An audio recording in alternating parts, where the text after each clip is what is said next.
Tax learning with আসিফের সবাইকে স্বাগত। আজকে আমরা এসডির ব্যাক ক্যালকুলেশন জানবো। ব্যাক ক্যালকুলেশন আপনারা জানেন, যদি কোনো পণ্যের উপরে এসডি আরোপিত থাকে তাহলে এসডি আগে আরোপিত হয়, তার উপরে ভ্যাট আরোপিত হয়।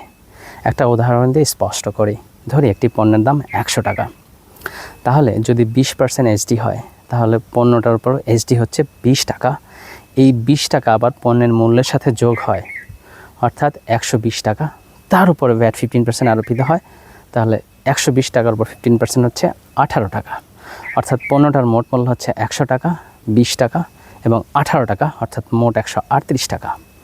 কিন্তু যদি পণ্যটার মোট মূল্য হয় 100 টাকা এবং এটার উপর যদি 20% এসডি এবং ভ্যাট আরোপিত থাকে, তখন ক্যালকুলেশনটা কিভাবে হবে একটা উদাহরণ দিয়ে স্পষ্ট করি।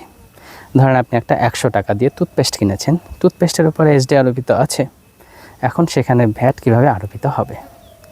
তাহলে 100 টাকার উপর কি আগে আমরা এবার এসডি ধরবো না ভ্যাট ধরবো?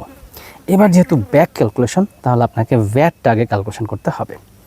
অর্থাৎ 100 টাকার উপর 15% ভ্যাট আরোপিত আছে, তাহলে 100 গুণ 15 ভাগ হচ্ছে 115। তাহলে ভ্যাট কত হচ্ছে? 13 টাকা 4 পয়সা।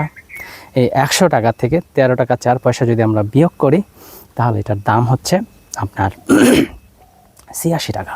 86 টাকা 96 পয়সা। এই 86 টাকা 96 পয়সার উপরেই কিন্তু এসডি আরোপিত আছে, অন্তর্ভুক্ত আছে। তাহলে আবারও সেই একই হিসাব, 86 টাকা 96 গুণ হচ্ছে 20 ভাগ হচ্ছে 120। তাহলে কত আসতেছে? 14 টাকা 49 পয়সা। এই 14 টাকা 49 পয়সা যদি আমরা 86 টাকা 96 পয়সা থেকে বিয়োগ করি, তাহলে আমাদের মূল্য দাঁড়ায় হচ্ছে 72 টাকা 46 পয়সা। অর্থাৎ পণ্যটার সরবরাহ মূল্য হচ্ছে 72 টাকা 46 পয়সা। এখানে এসডি হচ্ছে 14 টাকা 49 পয়সা এবং ভ্যাট হচ্ছে 13 টাকা 4 পয়সা। Happy learning.